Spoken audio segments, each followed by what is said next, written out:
Austin, my dude, welcome to the breakdown. What's going on, bro? Thanks for having me.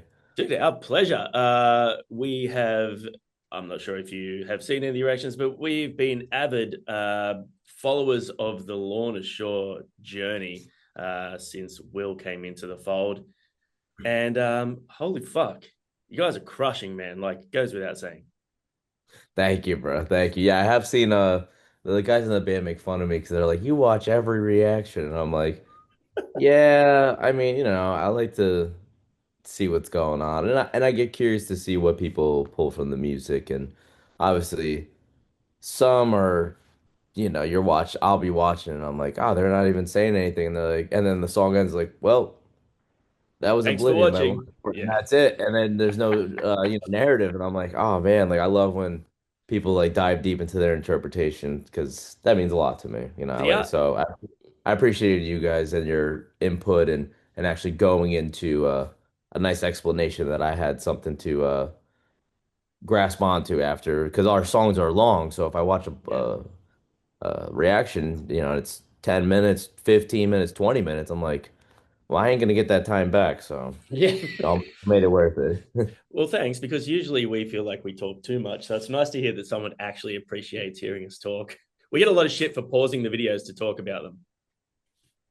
I mean, for me personally, I'm like, if someone's watching that to hear the song for the first time, I don't know. I mean, I don't understand maybe where people like choose to watch a reaction video to find a song. Some people obviously will find it, but if people are pausing it to talk about it, like for me, it's no biggie because I've heard the song a million times. I'm down to hear it all. As for Yeah. someone who might be like a follower of the channel trying to find new music, maybe they're like, ah, I just want to hear the whole thing. But that's why that's the beauty of Spotify and the world we live in. You can listen to it as many times as you want, whenever you want, wherever you are. Or And if they're looking to watch the music video, go and yeah, watch we the Yeah. send music them to you video. so you get the Don't watch the clicks. dickheads who are there to talk about it. Yeah, Now, nah, we do want to talk about your seeming magic powers of non-stop beats. What's your secret? What's your wizarding level at? Because it doesn't make sense to me how fast you hit. doesn't make sense to me either. Okay, great. But We're on the same page. I mean, I've been playing drums obviously my whole life, not this style. And I definitely think when I joined Lorna Shore, I was pushed much further past any capability that I ever thought.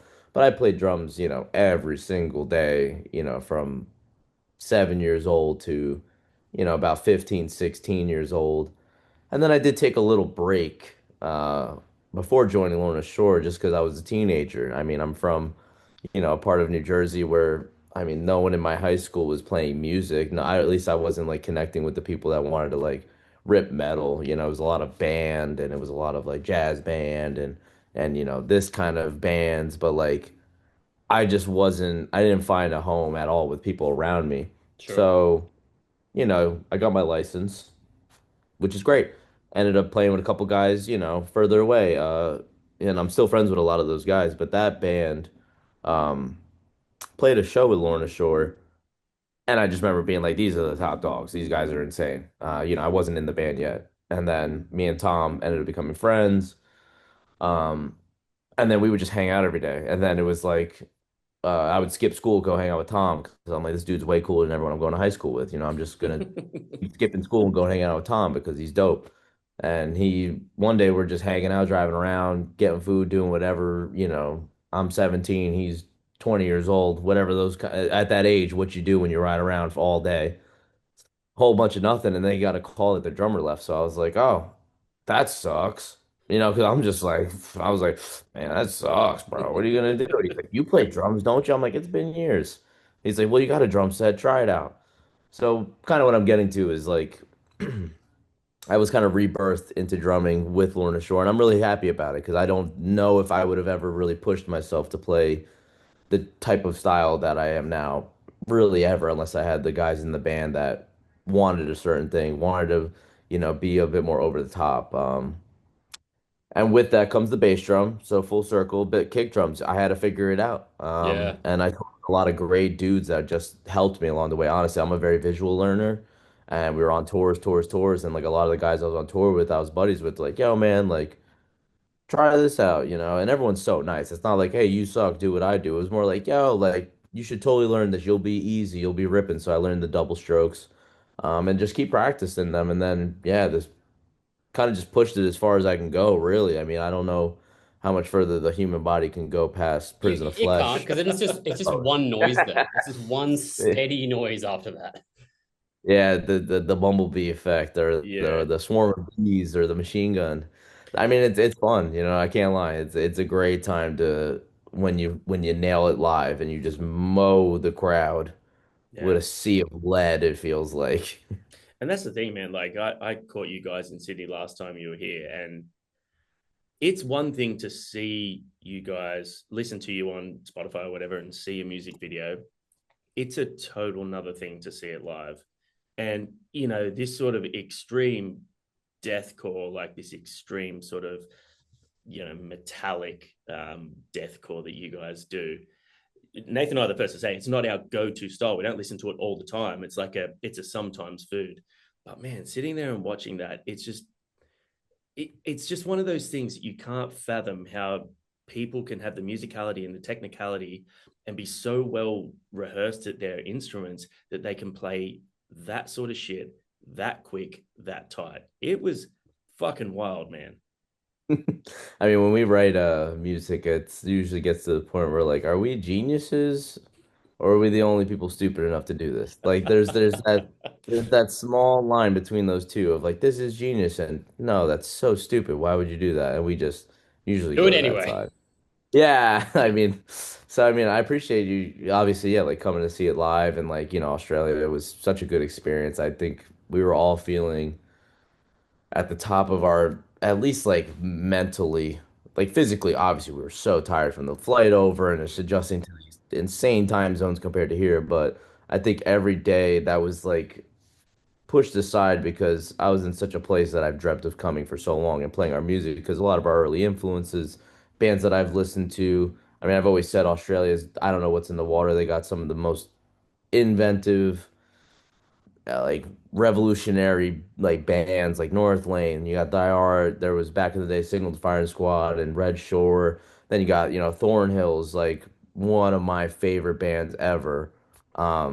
Since the Dark Pool and their last record is probably my album of the year. And there's just and Void of Vision, Alpha Wolf. There's so many good bands in Australia. So to come there, feel at home, play these shows. Yeah, I'm excited to come back. I freaking love Australia. It's cool seeing when the lineup dropped, how many people's minds were blown of having you Yeah. guys come back so quickly. Obviously, you were just in the country, so that's a cool thing to have them like twice in a year. You don't get that often. It's also cool. Talk to me about the rise of the band because there's been, like you said, you've been in the band for a long time, but there's been over the past few years this like trajectory of just up. It's just gone. And like heavy music is having a moment, but you guys are at the forefront of that. What's that been like as someone who's been in the band for a while and had that like slow, steady build to then all of a sudden just explode? I mean, it's kind of wild, and some days it feels like a fever dream, I'll be honest, because it's like I can remember being in a van, opening up cool tours, maybe being second or third on the bill, and really feeling like we're doing it. Because at that time, I mean, not gonna lie, like that was success. It was, oh my God, we're on the Summer Slaughter tour and we're second of seven. Yeah. For me, that's a win. And I'll be honest, I was very complacent and like content with where the band was. I knew we had a long time to grow, but I just don't think we ever like looked at the ceiling as being that high up, where we're kind of aiming towards now. Because, like you said, heavy music's having a moment. Um, Thanks to honestly just like I don't even know. I mean, I think like obviously like social media and like TikTok obviously gave us a huge push. Um, but like COVID, the band pre-COVID obviously was basically without Will. Pre-COVID, there was no Will. We played 5 shows with Will, and then that tour ended when COVID hit and we were in Europe and we had to leave. So we were like, oh my God, like we were just trying this dude out. We just put out a record. This is all a sham. We're not really gonna get to where we need to get. And obviously the world was crazy. I think everyone kind of just had to like chill for a bit, but I think the moment um, we just got together with Will and we're like, dude, hey, that tour was going kind of cool. Do you want to come with us to the studio and do some songs? And he's like, of course, yeah, crazy Will Ramos. Yeah. So we drove out to, Michigan because we weren't going to get on a flight. Drove all the way out there, and did those three songs. And little did we know, I mean, at that time, we were just trying to see if Will was a good fit for the band. How was his songwriting? How did he do well with the writing of the music? Obviously, he's great live. Obviously, he's a good dude, and but how does he gel with the chemistry of writing the music? So, um, I don't think any of us knew what was going to happen from that moment. Mm, And then the Hellfire came out. I think it was just the right time, right place. Sure. COVID was hitting. A lot of people were on the internet, waiting for something exciting. I mean, at those times, I feel like every day was crazy. You're just sitting in your house nuts, and then all of a sudden, oh my God, this new Lorna Shore song just dropped. Heard of the band, maybe never heard of the band, and then yeah, that kind of like catapulted our career for sure. I think Um, that another huge thing with that whole, like you said, right place, right time, so many people because of COVID were consuming like YouTube and social media and stuff like that. And a lot of people, once COVID ended, they had found so many content creators and I guess like shows like this on YouTube that became such a part of getting them through that they just stuck to that. Instead of going and yeah, finding a Netflix show, it's like it's 7 o'clock at night. I've got an hour. Let's sit down and watch my favorite YouTube shows. So I think that helped in the sense that when you guys dropped to the Hellfire, a lot of people were just still consuming. And you see something so extreme, it's like, holy fuck, have you seen this? Have you heard this? It might not even be people that are necessarily into that stuff. And mhm. it's that initial shock of like, oh my God, this is fucking crazy. And oh my God, listen to the noises this dude does with his voice. But then it becomes oh, well, we have to see what they do next. And then it becomes Mhm. like, fuck, I think I like this shit now. I think I'm into this extreme music. And then it just grows and grows and grows.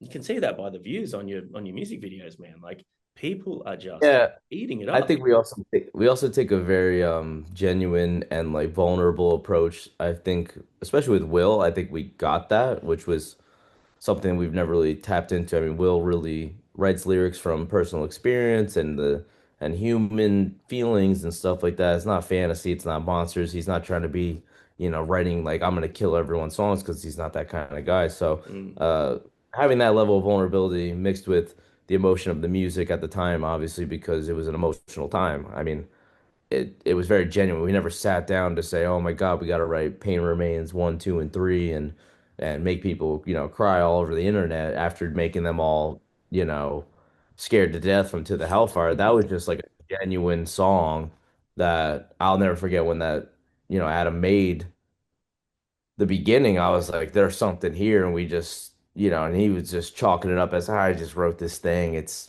no biggie. And I'm like, no, like that could be really cool, and just trying it out, and then it became a song that I think showed a new face of the band. So I think if you stick around, you will see new faces of the band from time to time, as we go through life. I don't think we're stuck to one thing. I think on this new record, we touch into different subjects, different parameters of the human condition and stuff like that. So It maybe that's our also take. Just not trying to be something we're not. We always try to be very genuine. it also doesn't hurt that like for such an extreme band, you do have like regardless of talent, a very bubbly, energetic, larrikin, charismatic frontman. You know what I mean? And I don't think if you hadn't checked this sort of music out and got to know the bands, you probably wouldn't expect a persona like that to be fronting a band like this. So it definitely doesn't hurt. I mean, I see that man. We always not make fun of, but we'll see Will do things in the wild or alone when like we're not around. Like if I'm in a city and I see Will by himself doing something, or I'm watching Will be a human by himself, and we're always like laughing. We're like, how did this guy get through the day, man? He's out of his mind. It Like was I the go to first his. time we spoke to him. It was a bit of a that was unexpected. That was not what we anticipated. Oh, he is nuts. I mean, we were just at his house the other day after wrapping up some band stuff, and you go in his house, and it's just like this guy's insane. There's a bike in the front. This guy's got like five cars. He's got drift cars parked outside. The other car had to get fixed. The other car is getting a wrap on it, And then he's got a bike. And I'm like, what do you have this bike for? He's like, oh, because my storage unit, it's like a mile away. So sometimes I have to drive my bike to the storage unit to get my car. And I'm like, he has to drive down a major highway, and I know he's not wearing a helmet. I'm like, I'm waiting for the day that someone finds a photo. It's like, is this Will Ramos riding a bicycle Just on hair the in the side of wind Route Yeah, flying pink around. 5? pearls. But that he's a great guy, and he's never gonna change. I don't like there's nothing that will ever change that guy. Talk to you touched on the Pain Rains before. Talk to me about the visual aspect of presenting yourselves as a band, because there is a real conflict between, as you're saying, like having this kind of goofy, crazy, weird front person and you guys having individual personalities with the band versus the way the band presents itself through the music and the film clips. How Mhm. important is it to you, and how much of like a democracy is that when you're coming up with concepts for a film clip and the way you want to present whatever this next chapter is? Is that something you're like, cool, like this person, they write the songs and they write the storyline and that happens? Or do you work with a producer? What's that kind of like? I mean, it's honestly case by case. I'll use this new record as an example because Oblivion, um, we all had a vision of that song to be very cinematic, and I just remember always being in the studio, being like, oh, I could just see these things, and I could just picture this stuff, and it just kind of hit me in the moment. So I went and just immediately found someone that I thought was going to be great for the project.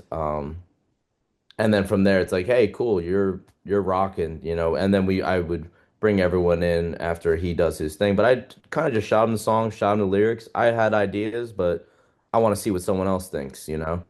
So typically, I like to just have an idea of what I want, but I want to hear what they have, so that maybe we can like fuse the two, or they're just completely right because they're a director and this is what they do. Um, so Dylan, who did Oblivion. I sent them the song, sent them the lyrics, told them a little bit of a vibe, and then the script was written, the treatment was there, done. I was like, cool, you got it. You understood the mission, and that's how I know we're working with the right person. Yeah. You know, typically we don't have to shop around, and typically we don't have time. You know what I mean? I don't like to hit up multiple people and just say, who does the best job? We're gonna pick you. I just want to single out someone, and even if it's like, all right, um, that didn't really work out. Maybe we can revisit another song because I do love your work. Um, Unbreakable, we all talked about just like we knew Oblivion was gonna be the first song, but Unbreakable, it's like, what do we do? This song is kind of like not what we do. So, Adam and Will on a call that we all had was just like riffing back and forth, like, oh, what if we did like, classic MTV, Linkin Park Faint, Papa Roach Last Resort, Chop Suey type vibe. Because that's just like a classic music video, something Yeah. you really latch onto. And then so we reached out to Eric Richter, who all he loves is 90s and early 2000s music videos. So it's like, boom, he understood the mission, easy. Yeah. Prison of Flesh, David, we worked with on Pain Remains. Okay. And that was a bit different for him because he's usually blood and guts. That's his thing. And we threw him the most emotional song with no true blood and guts moment. So we were like, let's go back to this dude because we really liked working with him. And let's just give him what he's known for. He does Cannibal Corpse and Cattle Decapitation and Whitechapel videos. Let's just give him what he's known for. So, and again, gave him the song, gave him the lyrics, told him what it's about, and then they just button it up, wrap it up, and throw it at us. And we're like, cool, sounds great. So So it is a bit of a team effort. But I think we trust the visual artists and the people that we bring onto this project a lot. yeah, Yeah. cool. Very happy with everything we've had so far with this record, video to video. I mean, there's no theme; they're all kind of just crazy, but you know, I don't think it's a conceptual album where you can just lash all the videos to one producer or one Yeah. director. Now, obviously, we are here to celebrate you guys coming back to Australia for Good Things Festival, which we are beyond fucking pumped for. Generally, with a band of your caliber, I like to ask, what's it like being the heaviest band on the bill? But I have a feeling you guys are the heaviest band on every fucking bill. So when you see the lineup for a festival like Good Things, and you are clearly like an outlier to some extent, how does that change the approach of the band going into it, if it does at all? Or are you just like, this is a time for us to do our thing and really show people what we're made of and a different world. I mean, that's pretty much it. I mean, yeah, because we've had discussions about that festival and like our future plans to Australia, and it's like, all right, well, what's our goal at this festival? You know, it's not too deep of a thing, but it's more so, hey, we got invited, very kindly by the people of Australia once we were there, like you got to come back for good things. I never heard of the festival, so I wasn't too sure what we were getting into. Looked at the past lineups, and I'm like, oh, okay, there's usually like a band or two that's heavy. This year, it's like us and Knock Loose, I know, are like at the top of the bill as like the heavy bands. And Knock Loose, not for nothing, I could argue they're heavier than Lorna Shore. We are more shocking and fast and jarring, but like Knock Loose is a freaking force. Yeah. So I think the job for both of us is just to show up, do our thing, leave that stage freaking mopped up and clean, and just, no shame to any band coming after. All American Rejects can play right after us. You know what I mean? I'd be out in the front hanging out, because and I think I just want to give those people something different for the day, whether it's because I always say it all the time at those festivals, like whether you like the band or not, I feel like most people are like, hey, Lawrence Shore's playing. We got to go check it out. Even if I don't Yeah. like it, Yeah. we got to go check it out. We got to see what's up. And then typically, I've had so many people be like, "Oh, I wasn't even a big fan. I just was walking around and someone said you guys are on. I figured I'd come check it out." And I was like really blown away. Now you earned yourself a fan. So I'm like, I think that's our job, just I to. Yeah, I think that's the cool thing about extreme music, though. I mean, you mentioned like you guys and All American Rejects, just as two examples. If I had never listened to either band, right, and I had time to kill and I was going to watch something on, I would choose to go and watch the extreme band because it's so far removed. It's so different. You know what I mean? A band like that's like a rock or pop or punk band, you've kind of seen it all before, you know what I mean? Like it kind of fits in a very safe world, and you're going to get big catchy sing-alongs, and people are going to be jumping up, having a good time. But to watch something so extreme and so far out of people's comfort zone, it's that like, oh, I need to see this, I need to experience it. Yeah, it's the fire breathing freak show versus the petting zoo. Which one are you going to? You know what I mean? Like, oh, over here, yeah. Listen, it'll be easy. You're We'll not going to just, get burnt. you're not nothing bad's gonna happen. You're gonna go to sleep at night. Everything's gonna be fine. And then over here, it's like something that could potentially um, Scar you. scar. Yeah, like your internal memories. Like, oh my God, I'll never forget that. So I do like being a part of a group. And again, I love so many bands on that bill. Just growing up. And I think, like you said, like different flavor in the beginning of this, like, oh, it's just like a different flavor of a band. It's like, I don't want to be I don't need to be the all you can eat buffet. But if you want something crazy and extreme, sometimes emotional, sometimes triumphant, so we're starting to add to that flavor and have different variants. But yeah, I just want to be that band that if you're feeling that extreme and you want to truly escape through a 7 or 8 minute song, then we got your back. There's going to be people like random fans of music there just waking up in the middle of the night screaming, "Oh, Will Ramos is coming to get me." Yeah. As you said, though, that's I think one of the best things with this type of festival, good things is a little bit different to a lot of like the big alt festivals because there is kind of something for everyone. If you're a fan of guitar music, there's such a spectrum of stuff. Who on the lineup are you excited to try and catch? I mean, man. All right, hold on. I haven't studied the lineup too Yeah, I have badly. thrown this. No All American Rejects. I will go see them because they got some bangers. Also, have you seen the Oh, house party stuff they've been doing lately? yes, yes. So That's fun. what got it's so cool. They seem Yeah. awesome. Oh, you gotta go see them Did you tomorrow. also see he recently came out and called out people like promoters and people like Live Nation who are putting on House Party? He's like, you've taken something Oh, authentic and you've tried to just fucking put a monopoly on it and monetize it, and that is not what this. I thought that was so cool of him to do that. listen, before Lorna Shore, I was in a band. We were called the Sterling. We were just a pop punk band. I was 15 years old, but we loved All American Reject, Starting Line, 4 Year Strong, I do. Fuck yeah. that whole bag of bands, you know what I mean? Um, and yeah, like being from New Jersey, I mean, we have Armor for Sleep, we have Oh, all these classic. good, great bands, you know what I mean? So like, if I remember we played a festival last year and we saw Simple Plan, and I'm like, dude, this is So fun. awesome. I Yeah. mean, we all went and watched Simple Plan, and then people are trying to take pictures of Will while we're watching Simple Plan. He's like, "Can you please?" Just Or watch like the Three bed. Days Grace, Yeah, like I really want to watch this band. But I mean, yeah, on this lineup, I mean, Make Them Suffer, love their new stuff. I haven't had a chance to catch them. Kublai Khan, fellow freaking USA boys. Dave Seeker is a great band. Um, Guar, come on, High Oh my Vis. gosh, I forgot Guar on there. Yeah, that's gonna be Yeah, they got Yeah. Guar on here. Yeah. Over a Starship, like dude, there's so much cool stuff for that festival. So I mean, I'm gonna have a tough time picking and choosing. I'll tell you right now, but I will see Weezer. yeah, fuck You yeah. guts to see a bit of Weezer. Yeah, You 100%. gotta see some You got Weezer, it, man. man. All right, then. Build us your dream festival lineup. Okay, 5 bands. Yeah, mini fest. Mini fest. Yeah, Thank God, okay. And it doesn't, it can be yours. It's like you're not playing, you get to go and watch. Just 5 bands that you want to go and watch. they can even be like bands that aren't together anymore, deceased, whatever. All time. Yeah. I mean, to be fair, just because it's fresh in my mind, but I'd put Korn headlining. That band is so much fun. Last Just saw them. year's last year's I'm headliner. dying to go see them again. So Yeah. I'm gonna put Korn headlining.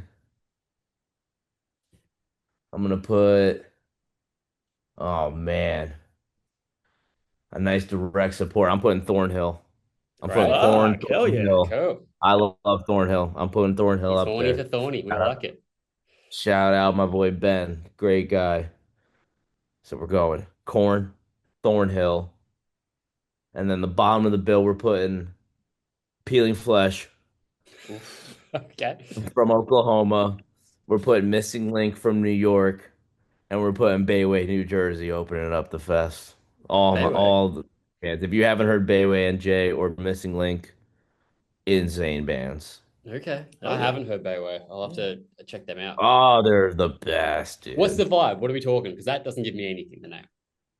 Oh, that goon, freaking New Jersey Italian, beat down, hardcore, Fun. ignorant, not to be taken too seriously, but it's hard as shit. Cool. All right. Uh, Yeah, okay. in my opinion, they're just so much fun. And being from New Jersey, I just can't get enough of it. I truly Sure. cannot. You Comes had to your me at people. ignorant. It's ignorant. All you It's need to say thick. was obnoxious, and Johnny's like, "Oh, I'm in." It's obnoxious. I love it. All Hell right. yeah. Now we're going to finish with the final bit here, and that is you talked about adapting to the time zones for the last tour. This is a short and sweet one. 3 dates. What's the? Are you kind of just going to try and get in early and have a few days to acclimatize? What's the plan? That would be great. Yeah. I think like last time we had a bit of we're not gonna have this luxury, but we went to Hawaii for 3 days. Then we flew to Perth, had 2 full days, and then we played a show. Yeah. Okay. Beautiful, easy, hanging out in Fremantle for 3 days. I mean, I Yeah. cute Cool. little town. It was very chill. I actually really enjoyed being in that town. But I think yeah, this time we'll probably hopefully fly in a couple days early. I don't know where it starts. Melbourne. Melbourne. Oh, so we gotta show up early to hang out. Yeah, that'd be Guts. great. I want to go shopping. I want to go eat. I want to go to the casino. Yeah, we got to go to Mel. I'll go early if no one else wants to, but We'll be down there, so uh, we'll take you shopping. He's your man for shopping. I'm your man for gambling. oh, perfect day. Perfect. Last time we were there, it was my birthday in Melbourne, and we went to the casino after, but there was a really beautiful steakhouse kind of on the there was like a water thing. I don't know, it was gorgeous. It was Yep. expensive as all hell, but it was gorgeous. Um, and then went to Cherry Bar. Oh, Oh, great. great spot. Great spot. Great spot. So if we can get in early, go get some steaks in Cherry Bar, then I'm game. Sounds like a plan. Fuck yeah. Yeah, go hit Culture Kings, go buy a bunch of stuff, go to the Gucci store. Um, That is a yeah. You can juxtaposition tell right I would there. love to Culture come Kings to early. I know Gucci. what to do. Yeah, I know what to do. Go get coffee. Yeah, But you yeah, got to get the coffee. yeah, gotta get the coffee. But Well, dude, we're pumped to yeah, have you come back. As I said, like it's I sadly was I had a broken foot when you guys played last time, so I was at home in a boot. But look forward to catch you. We're doing the whole tour festival this time, so we'll be there 3 days in a row. So we look forward to watching you guys. Awesome. We'll see you probably at the airport every day. Yeah. After we've already got our coffees and done our shopping. I can't even imagine that. Is there like a craziness in the airport from people going to all 3 dates during that time? We work the festival, so it's not Yeah. like we do like stuff for Good Things TV. The festival, it's always an interesting one because like when you're on staff, it's very like you're there at the end of the day and you're out early in the mornings. Yeah. But it's a fun. I like it. Spend the time on the plane, Photoshop and Johnny to look really dumb. It's Yeah. Listen, you Australians are crazy with your flights, man. When we were there, we were on a flight every day to get to the next city. I'm like, It's the only way to this is do it. crazy. Well, like, or but you could sit in a car for 12 hours. That's the other option. which is nuts. That's crazy. Yeah. It's such a small place, but you can't drive because God knows what's between those cities. We're like going from Perth to Adelaide. They're like, you don't drive that. Yeah, Not one that's person Fuck. will that's drive days. that drive. Yeah, it's crazy out there. Yeah, dude. You ever seen the movie Wolf Creek? That's why you don't drive across Australia. Yeah, yeah, I have. Yep. All right, dude. Well, Yeah. thanks so much. Yeah, like Nate said, we're really keen to catch you guys. To just be able to watch you guys 3 days in a row is going to be fucking sick. And we'll see you then. Listen, don't be strangers. Come hang out. Let's party. Let's go watch Weezer. Let's Hell do yeah. it. Sounds good. Thanks, man. All Have a right. good one. Legend. Thank you, y'all.